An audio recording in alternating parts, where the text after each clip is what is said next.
The Mailmare and I, next chapter. The next step.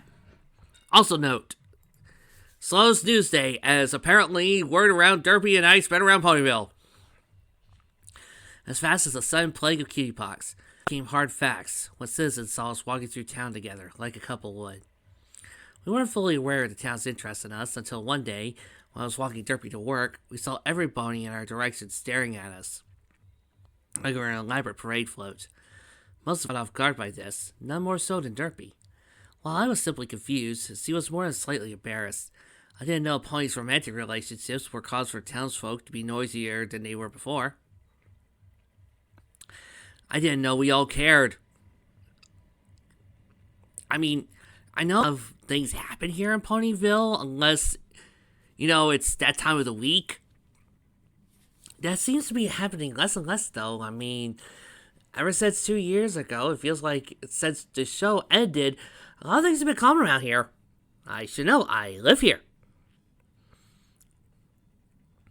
Then again, we did have that big hullabaloo when Fiery Joker did announce that Irie was pregnant. I mean, even I was happy, but that's beside the point.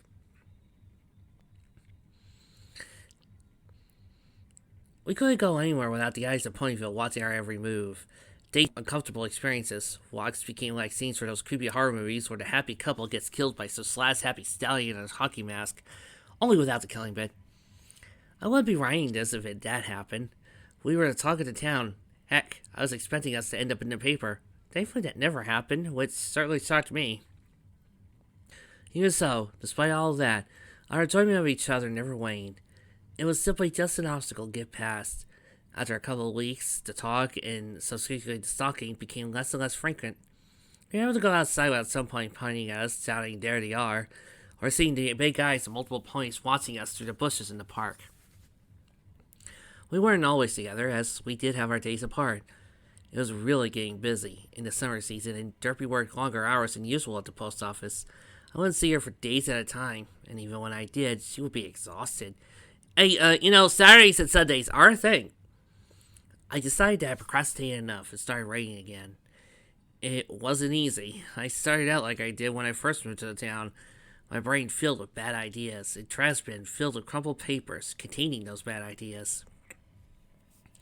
Slowly but surely, I got back into the swing of things when it came to writing stories. From my time outside, I was able to concoct tales inspired by those around me. I take great care to change names and to exaggerate situations, just on the chance that some point here reads the paper. What I wouldn't write, however, was anything about my personal life. I figured for now, what I was experiencing was between me and Derpy. In a couple of weeks, I wrote over a dozen stories in a dozen genres. Still couldn't get a beat on writing that love story, but I didn't think I had to, considering I was currently living one. I wrote small adventure serial, very much inspired by those fantastic Daring Do novels I read. 6 chapters in all. I even wrote a horror story the paper would publish when Nightmare and Night rolled around, which was actually inspired by my time I and Derpy were being followed around the town. Only the townspeople in the story were flesh-eating zombies. I even wrote a small review for Super Cute Corner for a good measure, praising the delicious treats of all kinds. I sent every story I could write out as fast as I could. I'd been away from the paper for a few months, and I hoped they didn't forget about me. Sure enough, only a few days passed when I got a letter from my editor-in-chief. Not only did the paper miss my contributions, but they loved my stories. They were going to post each other every other day, and I would get a commission for each paper sold, like I always did when I wrote for them. Bits weren't that important to me. Being with the Equestrian Sun Times for years, I had enough bits to cover for my more, but it was nice nonetheless. I could use the extra money for something special. Derpy was happy for me. She even made me a celebratory muffin. Lemon was the flavor. I quite enjoyed it, like always. We were as happy as we ever could be, but I felt something was missing. Derpy and I had officially been together for over a month. Our time together had been that fantastic. Our time apart had been during the busy season made me realize I could barely get by without seeing her lovely face greeting me in the mornings, the long walks together and picnics in the park. Yes, we actually started doing that recently when we had a day off. I was starting to feel like our relationship to our next level. Before you say what you're thinking, it's probably not that. No, sadly, my porno dreams will have to wait for a while. One Sunday night at her house, we sat in the living room watching an old movie when I asked her the question that had been on my mind for days. How do you feel about living together? I said rather casually. She looked at me in confusion, her good eye looking at me, the other seemingly looking at the movie. She thought about my question for what felt like minutes. But, she replied, my house still can't support the both of us. You have so much stuff in. No, not here, I interrupted, grinning at the same time. I meant my house. There's a ton of room, more than enough for your things. No crack ceiling, and it's closer to your work, so you don't have to wake up so early. I don't want to be a bother, she quietly said. What do you mean? I laughed in disbelief. I would love to have you at my house. I'll even toss out the oven in my kitchen and replace it with yours. I know how much you love that thing. She smiled, sadly chuckling. You sure? Absolutely. She thought for another minute before answering. Okay, let's do it. She had fire in her voice. She was more than game. All things considered, that was easier than I thought. Now all we had to do was move her things, and we were just 2 ponies. We were going to need some help. Asking around town for some good, strong ponies to assist us in the move, the townsfolk pointed in one direction, and that direction was towards a large farm called Sweet Apple Acres, where the Apple family worked. I told that they were loyal ponies and would assist in heavy lifting. While Derpy made her rounds at work, I went to Sweet Apple Acres on my own. Upon arriving, I saw Applejack bucking some apples off a tree. The kicks were strong, powerful, just what I needed for the move. Not to mention she had glorious golden hair, wonderful emerald eyes you get lost in, strong, muscular legs, and nice, big, well-hidden teeth that could just go on for days, and a lovely golden tail that when she swishes around, you could see plainly her. Not only that, but I saw Big Magatos there too. I knew it. They were related, or they were married. It just happened to have apple-related cutie marks. I didn't know. Big Magatos, I greeted him first. Applejack looked very intent on knocking those apples off the tree, and I didn't want to bother her. Big Mac, however, looked at me with small smiles. It's good to see you again, Big Mac yelled. Little sis, Derpy's cold for it. He stopped, completely forgetting my name. What's your name again? He didn't ask. According to the notes in the comments, it's Quillpen. Ugh. What level did you set that taser on? Perfect. Okay. He swore he wasn't going to forget it again, and made him solemnly swear that I came to know. Was this weird, since we ponies don't have pinkies, but unlike those minotaurs that I see every once in a while. Just so you know, he forgets my name 4 more times in the future. Applejack stopped her looking and walked over to us, dressed so oh yeah. So she was Big Mac's sister. I was so glad I didn't have to make a fool out of myself and Susie was his wife or something. That would have been awkward for every pony. Hi, I remember you, Applejack said. What brings you to our farm? I asked Derpy to move in, buddy. Congratulations. Big Mac hugged me. It was so much pressure he used to hug me when we met. It was too much. Please let me go, I said as I simultaneously gasped for air. He does so. Sir, again. He taps his hoof on the ground, embarrassed for nearly suffocating me for a second time. It's okay. Happens to all of us, I managed to cough out. Was provided Applejack with a great deal of amusement. Well, that's great and all, but why tell us? Applejack asked. I asked around who could help me on such short notice, and the townsfolk recommended you. Well, I'll leave that nice of 'em. Applejack grinned, filled with pride. Well, you will start tomorrow, if possible. If you're busy, we can't. No problem, Big Mac interjected. We could do it right, sis. Hey, yeah. We'll see you tomorrow, bright and early. She spit into her hoof and reached out to me. First, I looked at the saliva-covered hoof with hesitation. And without thinking, I spit into my hoof and met hers. It was weird, but didn't care at this point. To say I was ecstatic would be putting it mildly. The next morning, Derpy took time off to work to help me and the 2 Apple family members out. We removed the furniture, a couple of bookshelves, little cookbooks on making muffins, of course, and her ever so reliable oven. Her stuff was heavy, But with the extra hose, we were able to move it all out by the time the afternoon rolled around. As we moved all the stuff into the wagon, which required all of us to pull, I spotted Derpy standing in front of her now empty house. All that remained was the welcome mat on the front doorstep.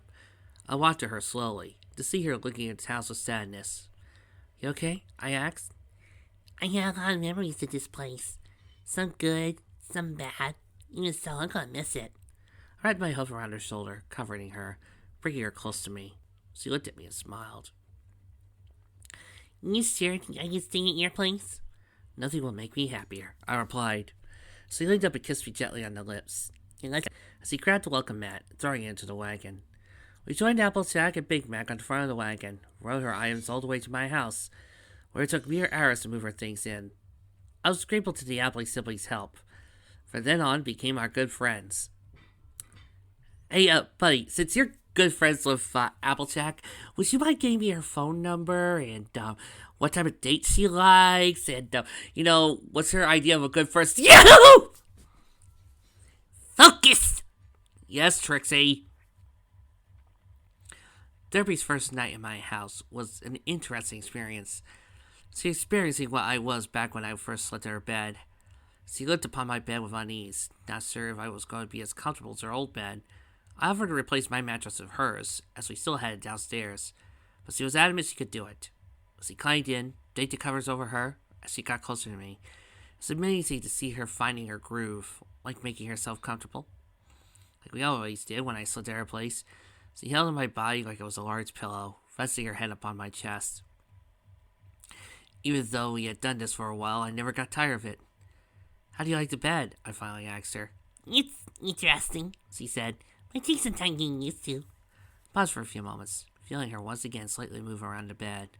"Okay," I said. "We'll replace the mattress with yours tomorrow." We both shared a laugh. I admit, her mattress was much more comfortable than mine. "Thank you," she said, eyes getting heavier with sleep. We kissed each other good night, as we spent our first night together living under one roof. The question. A month had passed since Derpy moved in with me. The busy summer season had dwindled. Derpy's overtime at the post office had become less and less frequent. The time was approaching not only for her birthday, but a day where it became officially 6 months since I first laid eyes on her. Actually, 6 months since her hair collided with my face, but that's a minor semantics at work. I didn't know what to do, or even get her for the occasion. A nice dinner, a pet, or maybe... "Hello?" Derpy said as she entered the house, pulling me away from my thoughts. "I'm in the office!" I called her room. Derpy brought me a brand new table that was perfect for writing. A welcome change from the living room table, which made my back ache something fierce. I moved the table to a previously empty room, now home to Derpy's bookshelves, and my writing desk. Derpy walked into the office. She looked tired, and I didn't blame her. It was around 7 o'clock in the evening, and had a particularly long day at work. She came into work much earlier than normal, and stayed there for even longer. She came over to me, greeting me with a peck on the cheek. "Good evening." "I'm good. What about you?" Don't ask," she chuckled. "How was your day? Writing good stories?" "I'm currently working on right now," I replied, but it needs a little bit of finesse.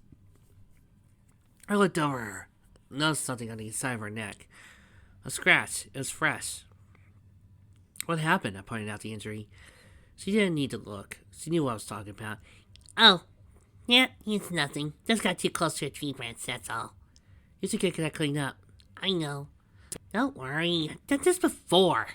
She struck an annoyed tune, which threw me for a loop. I could see her feeling bad the moment she said. I was feeling bad for sounding like a parent talking to a filly. "I'm sorry. I didn't mean to sound like I was trying to baby you." No, she stammered. "It's okay, really. You were just trying to help. I shouldn't have snapped like that. I just had a long day and I'm really tired." I got up. I gave her a welcoming hug. She relaxed into it. I almost thought she was going to fall asleep, but then she put her forelegs around me. "I'm glad you're home," I said. "Me too." She went to the bathroom to clean up. Now that we're together, the thought of her getting hurt on the job, or anywhere for that matter, began to scare me more than it ever has. I knew she was careful as she could be, but the way she told me about her condition and how she saw made me worried. Maybe I was overreacting. Maybe I was just being a nervous Nelly. But even so, it was always in the back of my mind. It was a Saturday morning, and Derpy got off time from work, due to her overtime. We paid her sister Dinky a visit. Grrrr! It's been a while since we've seen her, and figured that since I was with Derpy, she had to know. We first met Dinky's foster parents. Grrrr! They were nice folk, very receptive of Derpy. Grrrr! It looked like they gave Dinky the same amount of care and attention normal parents should. Dinky herself was... We are sorry, fanfic, but Dinky has been Derpy's daughter for so long that we kind of gotten protective of this relationship. Our apologies. We are liking you, but touching the Dinky and Derpy relationship is a step too far. And remember, we let the Lyra and Bonbon romance slide. We let that one slide. But Dinky and Derpy? Oh God, we've got to talk. Actually, I think it is a good thing to talk about. Like, why does this actually bother and annoy me more than, say, letting Lyra and Bonbon not be lovers? Even though that is canon now. I mean, Lyra and Bonbon, I feel like if you were to tell me in a fic that Lyra and Bonbon weren't together, I'd be fine. But this is personally annoying me and ticking me off. I don't know why. I don't think it has anything to do with the fact that it's been so ingrained in my head that it now feels odd. Maybe I see this as lost potential. I feel like there could have been more done if you had Derpy as a single mother and she ends up dating this guy. I feel like there could have been a good plot here, and the fic is just missing it. And I guess a lot of it also has to do with the fact that Derpy is such an important character to me, and her lore that we spent so long building up is just that important, and I feel like this is the exact same thing if you were to, make Rainbow Dash so evil so you would kick Skulu around. Not to mention, I feel like nothing really changes if you take out that Derpy is not Dinky's daughter. Watch what I mean. Watch me delete this whole entire part about foster parents. We did a lot of things at the carnival. We rode spinning teacups, knocked a Fisher pony into a shark tank. I ate all the cotton candy we could ever want. This was turning out to be a perfect day. No worries, no nothing. The last spot to go was the Ferris wheel, where Dinky jumped for joy. She yelled. I put her in my bag and we approached the ride. Derpy stayed behind. You're not coming? I asked. Nah, she said. I can fly. Nothing new from me. Besides, it gives you Dinky time to talk. Maybe you could discuss what to get me for my birthday. Dinky proudly bonked the top of my head in response, laughing as she did it. I'll see what I can do, I smiled. We got on the ride, and we were up away as soon as the doors closed. I watched Derpy as she watched me get back, before heading to one of the activity stands. From where I was, it looked like a ball toss game. Dinky sat across from me, looking out at the scenery, lightly swinging the castle back and forth. It was then I remember I hadn't been on a ride like this since I was a cult myself. Then I remember why I hadn't been on a ride like this since I was a cult. I hated heights. Imagine that, an Earth pony dating a Pegasus, and I have a fear of heights. Hey, dude, I want to date Applejack, and I'm a Pegasus. I tried to hide it from Dinky, but she looked at me giggling. She ran through me. A talent that she said to her sister.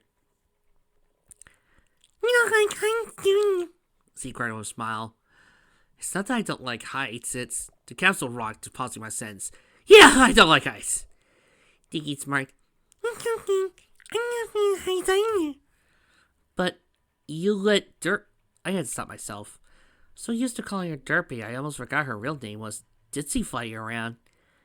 I'm just my mama. Yes, no.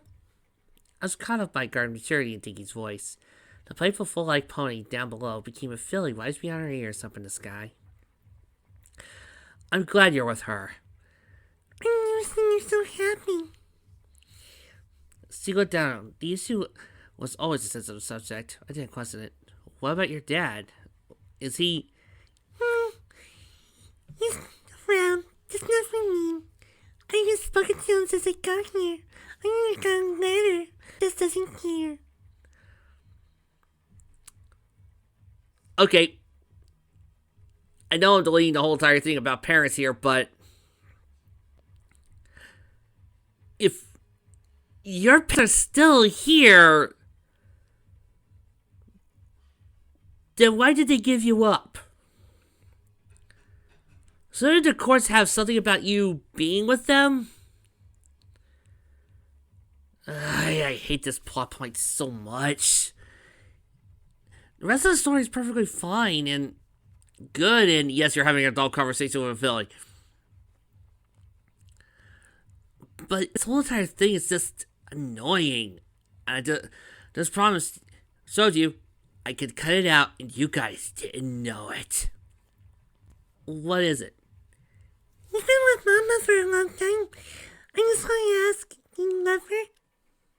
I leaned back, good question. Getting the council shake. Saw the look on her face change when I did that.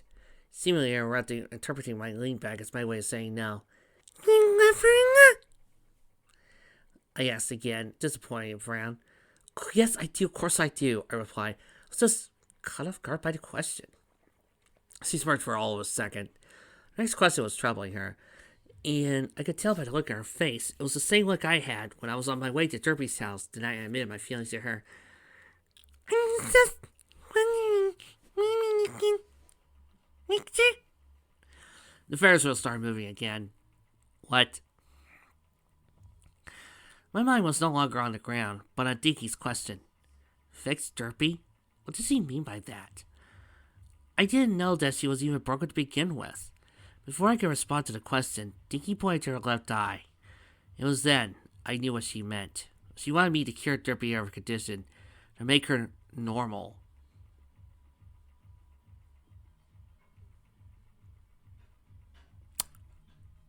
What? But she's happy the way she is, I said. She's happy when she's with Nick, but not with herself, she tells me. Don't blame me for not noticing. She hides very well. You're talking to me like I'm some sort of tool pony who could replace her eye like a light bulb. I don't even know there is a cure. This has been a burden on your whole life. That's not true. Without it, we never would have met. I'd still be the realest pony no pony talked to. Right without a story. Just one good thing. Just one good thing for you to like thing of being. Hey, wait a minute. This is way. Okay, time out. Time. Mr. Author. Have you ever been around a 8-year-old before? Because I will once again say this in my dinky voice, and I will show you how silly this sentence you just wrote out sounds. Just one good thing. Just one good thing about a like thing with being. No. Too mature. Change it. But we were almost at the bottom. I'm looking to help her.